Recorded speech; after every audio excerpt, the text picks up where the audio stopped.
الشيطان الرجيم بسم الله الرحمن الرحيم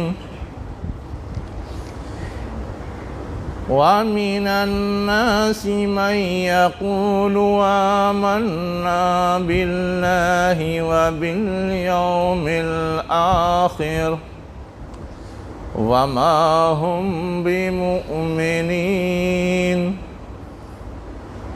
يخادعون الله والذين آمنوا وما يخدعون إلا أنفسهم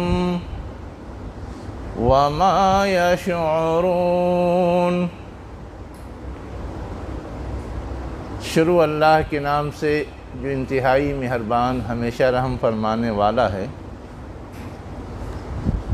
اور لوگوں میں سے کچھ وہ ہیں جو کہتے ہیں کہ ہم اللہ اور یوم آخرت پر ایمان لائے، حالانکہ وہ مومن نہیں ہیں، ایمان لانے والے نہیں ہیں۔ وہ اللہ اور مومنوں کو دھوکہ دیتے ہیں، حالانکہ وہ انہیں دھوکہ نہیں دیتے، اپنے آپ کو دھوکہ دیتے ہیں، اور انہیں اس کا احساس بھی نہیں ہوتا۔ یہ سورہ بقرہ کی 8ویں اور 9ویں آیت ہے جو میں نے ابھی آپ کے سامنے پڑھی ہے۔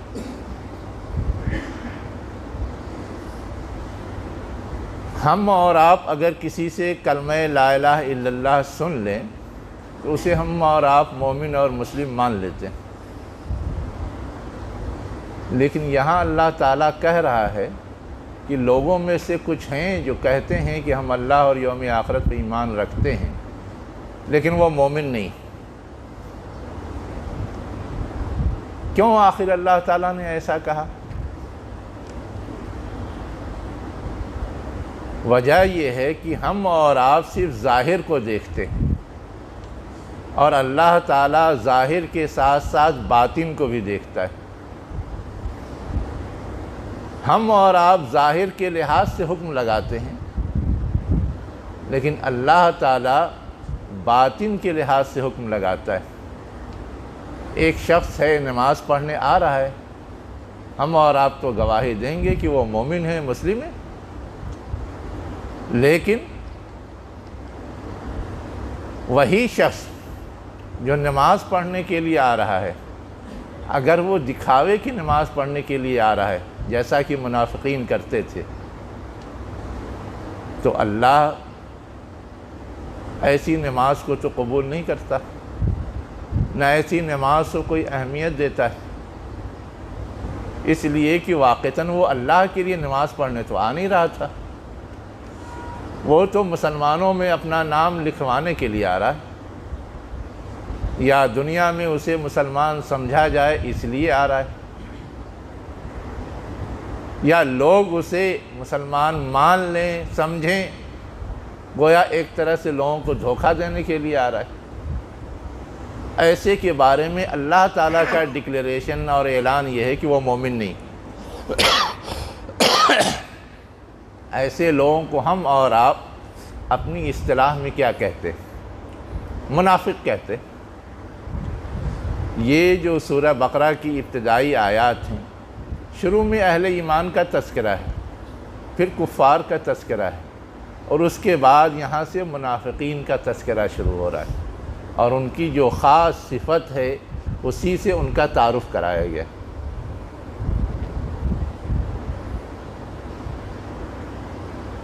یہ تعارف جو ان کا کروایا گیا ہے، اس تعارف کے حوالے سے اس کی وجہ بھی بتائی گئی۔ وجہ کیا بتائی گئی؟ کہ ایمان کا اعلان جو وہ کر رہے ہیں، یہ ان کا حقیقی اور واقعی ایمان نہیں ہے، یہ دکھاوے والا ایمان ہے، اور ایسا کر کے وہ اللہ کو نعوذ باللہ دھوکہ دینا چاہتے ہیں، یا اہل ایمان کو دھوکہ دینا چاہتے ہیں۔ اسی کو کہا گیا یخادعون اللہ والذین آمنوا۔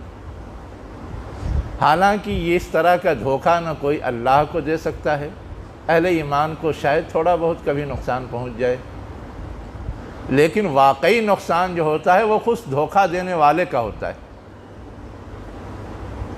دنیا میں اس کا اعتماد مجروح ہو جاتا ہے، اس کی حیثیت مجروح ہو جاتی ہے، اور آخرت میں اس کے اعمال کی کوئی گنتی نہیں ہوتی، اس لیے کہ آخرت کے حوالے سے اللہ تعالیٰ کی طرف سے ڈکلیئر ہے کہ جو کچھ بھی انسان عمل کر کے آئے گا اس عمل کو چیک کیا جائے گا، اور چیک کرنے کے لیے دو چیزیں دیکھی جائیں گی۔ ایک تو یہ کہ وہ جو کچھ کر کے آیا ہے وہ صحیح ہے یا غلط، دوسری چیز یہ بھی دیکھی جائے گی کہ اس نے اچھی نیت سے کیا ہے یا بری نیت سے کیا ہے۔ ایک صحیح کام بھی اگر اس نے بری نیت سے کیا ہے تو وہ چیز اللہ تعالیٰ کے ہاں ویلڈ نہیں ہوگی، اللہ تعالیٰ کے ہاں قابل قبول نہیں ہوگی۔ قرآن میں آیا ہے یوم تبلی السرائر، جو سینوں کے راز ہیں وہ بھی چیک کیے جائیں گے۔ قرآن میں آیا ہے وَحُصِّلَتْ مَا فِي الصُّدُورِ، ان سب چیزوں کو اکٹھا کیا جائے گا جو لوگوں کے سینوں میں ہیں۔ سینوں میں کیا ہوتا ہے؟ اس کے جذبات، اس کے ارادے، اس کی نیتیں، اس کو اکٹھا کیا جائے اور اس کی بنیاد پر پھر اس کے بارے میں فیصلہ کیا جائے گا۔ ہم لوگ جو بہت مشہور حدیث پڑھتے ہیں نا، انما الاعمال بالنیات، اعمال کا دار و مدار نیتوں پر ہے، یہ حدیث ہم لوگ چھوٹی سی پڑھتے ہیں، لیکن یہ حدیث تھوڑی لمبی ہے، جس میں یہ بات بھی بتائی گئی ہے کہ ایک شخص اللہ اور اس کے رسول کے لیے ہجرت کرتا ہے تو وہ اللہ اور اس کے رسول کے لیے ہجرت ہوتی ہے، لیکن ایک شخص اگر کسی عورت کی چاہت میں یا کسی مال کی چاہت میں ہجرت کرتا ہے تو وہ اللہ اور اس کے رسول کے لیے نہیں ہوتی، وہ گویا ایک طرح سے مال کی چاہت کے لیے ہوتی ہے یا عورت کی چاہت کے لیے ہوتی ہے، اور وہ اللہ تعالیٰ کے ہاں ویلڈ نہیں۔ اس کو اسی نیت کے مطابق دنیا میں وہ چیز مل جائے، نہ ملے، لیکن قیامت کے دن اس کے اوپر ہجرت کا جو اجر ہے، ہجرت کا جو فائدہ ہے وہ اسے نہیں ملنے والا ہے۔ یہ بات جو یہاں سمجھائی گئی ہے ایک اور چیز کی طرف اشارہ کرنے کے لیے سمجھائی گئی کہ یہ معاملہ صرف ایک دو چیزوں میں نہیں ہوتا۔ جب ذہن بگڑ جاتا ہے اور اللہ کی رضا سامنے نہیں ہوتی ہے تو زندگی کے سارے معاملات میں ہونے لگتا ہے، زندگی کے سارے معاملات میں ہونے لگتا ہے۔ یہود کے بارے میں کیا ہے؟ قرآن مجید میں ہے اللہ تعالیٰ نے ان کو سنیچر کے دن مچھلی کا شکار کرنے سے روک دیا، لیکن اب ان کو یہ تھا کہ مچھلی نہیں ماریں گے، مچھلی نہیں کھائیں گے، مچھلی کا کاروبار نہیں کریں گے تو ہم تو پریشان ہو جائیں گے۔ تو اب اس کے لیے انہوں نے ایک طریقہ وضع کیا کہ ٹھیک ہے ہم مچھلی کو سمندر سے یا تالاب سے نہیں نکالیں گے، لیکن جال سے گھیر کر کے اس کو قید کر لیں گے۔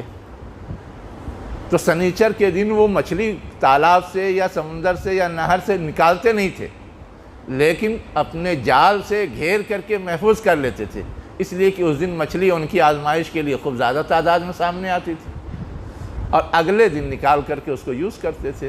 بظاہر تو یہ ہے کہ اللہ کے حکم کی پابندی کر رہے ہیں، لیکن اندر جو جذبہ تھا وہ کیا تھا؟ جذبہ یہ تھا کہ ہم کو کسی قیمت پر یہ مچھلی حاصل کرنی ہے، اللہ کی رکاوٹ کو بہانے سے دور کرنا ہے، بہانے سے نیگلیکٹ کرنا ہے۔ یہ بھی اللہ کے ساتھ دھوکہ تھا جس پہ ان کے لیے مواخذہ لازم تھا۔ آج کے زمانے میں بھی لوگ ایسی بہت ساری حرکتیں کرتے ہیں، مختلف معاملات میں کرتے ہیں۔ مثلا میں بتاتا ہوں آپ کو، زکوٰۃ لازم ہے، لیکن جس کے اوپر قرض ہو اس سے پہ زکوٰۃ لازم اس وقت تک نہیں ہے جب تک کہ وہ قرض ادا نہ کر لے، اس لیے کہ قرض دوسروں کا حق ہے، وہ پہلی فرصت میں ادا کرنا ضروری ہے۔ اب کسی مفتی نے یا کسی عالم نے یہ بات بتا دی کہ اگر کوئی شخص مقروض ہے تو اس پر زکوٰۃ نہیں لازم ہے جب تک کہ وہ قرض نہ ادا کر لے۔ اب اس کی آڑ میں لوگ کیا کرتے ہیں؟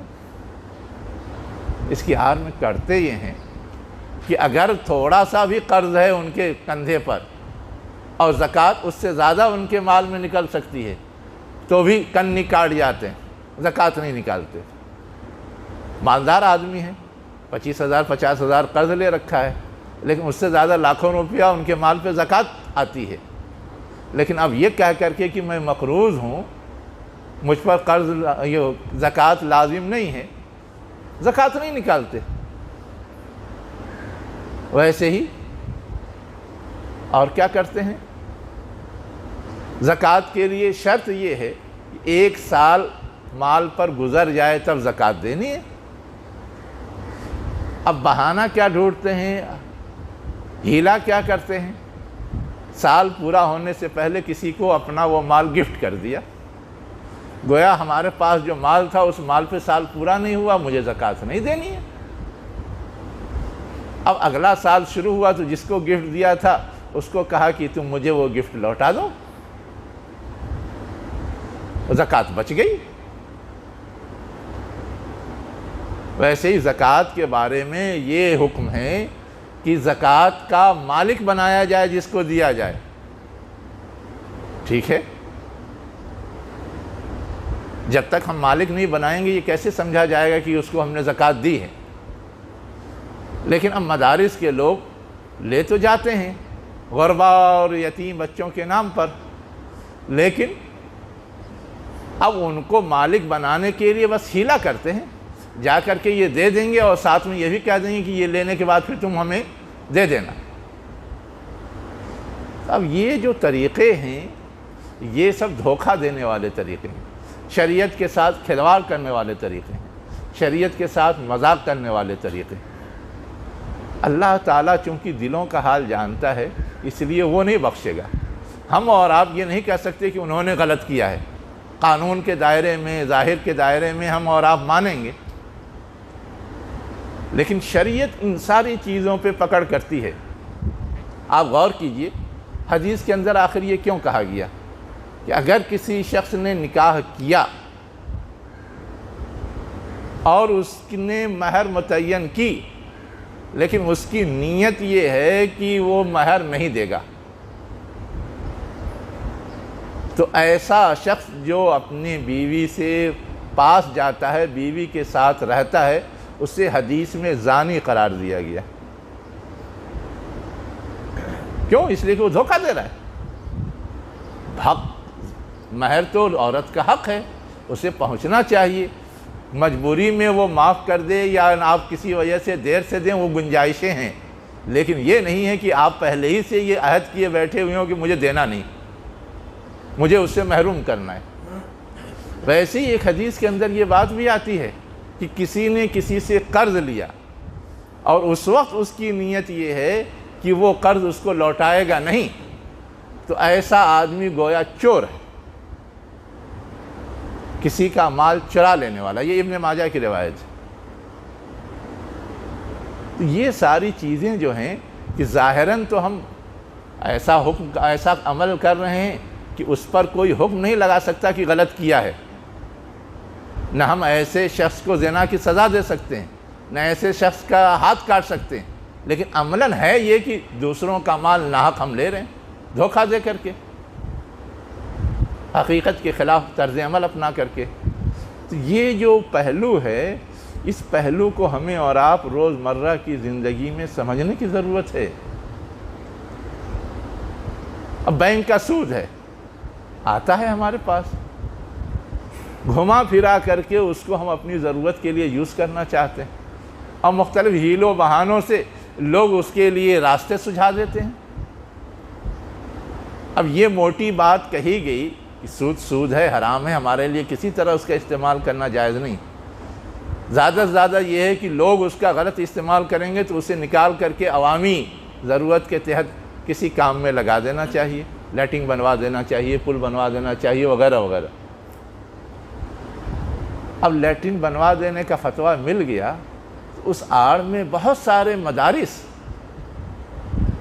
اپنے مدارس کی لیٹنگ اس پیسے کو لے کر کے بنواتے ہیں اور لوگ دیتے بھی ہیں۔ علم دین جیسے مقدس کام میں اس طرح کے حرام پیسے لگیں گے تو اس میں برکت ہوگی؟ نہیں ہوگی۔ میری یہ بات سخت لگے گی، لیکن ہمارے علماء بھی اس مختلف طرح کی کمزوریوں میں مبتلا ہیں اور اس کا مظاہرہ وہ کرتے رہتے ہیں۔ چاہت کچھ ہوتی ہے، وجہ کچھ ہوتی ہے، اظہار کچھ ہوتا ہے۔ ابھی ہم نے دیکھا الیکشن ہے، ہم کو ڈر اور خوف ہے، لیکن اپنا ڈر اور خوف چھپائے ہوئے ہیں اور دنیا کو یہ ڈرائیں کہ فلاں آ جائے گا، فلاں آ جائے گا، فلاں آ جائے گا تو یہ ہو جائے گا، وہ ہو جائے گا، اس لیے اس کا ساتھ دو، اس کا ساتھ دو، اس کا ساتھ دو، اور حکم بھی لگا دیں گے ووٹ دینا فرض ہے، شرعی طور پہ لازم ہے۔ کہاں یہ بات آئی ہے؟ خود جنہوں نے یہ اصول بنایا انہوں نے تو ایک آپشن چھوڑا، نوٹا۔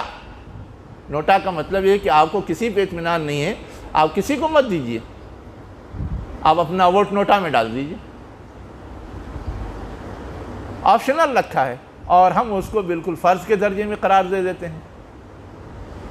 یقیناً گواہی دینا ہے، حق اور ناحق کو لوگوں کے سامنے واضح کرنا ہے، لیکن خوف کی نفسیات میں نہیں، حق کی بنیاد پر، اصولوں کی بنیاد پر، استحقاق کی بنیاد پر، کسی دباؤ میں، کسی لالچ میں نہیں۔ لیکن ہمارے بہت سارے علماء لالچ میں اور دباؤ میں یہ ساری حرکتیں کرتے ہیں۔ ظاہراً تو وہ شو کرتے ہیں، اصلاً وہ لالچ ہوتی ہے یا دباؤ ہوتا ہے۔ میں یہ تلخ بات اس لیے کہہ رہا ہوں کہ اس ممبرا کے حوالے سے یہ بات آئی کہ یہاں کے بعض علماء نے اس طرح کی حرکتیں کی ہیں جو اصولی طور پہ دھوکہ دینے کے مترادف ہے، ظاہری کچھ اور باطنی کچھ کہنے کے مترادف ہے۔ تو ہمیں اور آپ کو سنجیدگی سے اپنے ہر عمل پہ نظر رکھنے کی ضرورت ہے کہ کہیں ہم اور آپ اس حکم کی زد میں تو نہیں آ رہے ہیں کہ ہم ایمان کا اعلان بھی کر رہے ہیں، ایمان کا اظہار بھی کر رہے ہیں، لیکن مختلف اسباب سے ہمارے عمل اس کے جسٹ الٹا ہوتے ہیں، اس کے خلاف ہوتے ہیں، لوگوں کو دھوکے میں ڈالنے والے ہوتے ہیں۔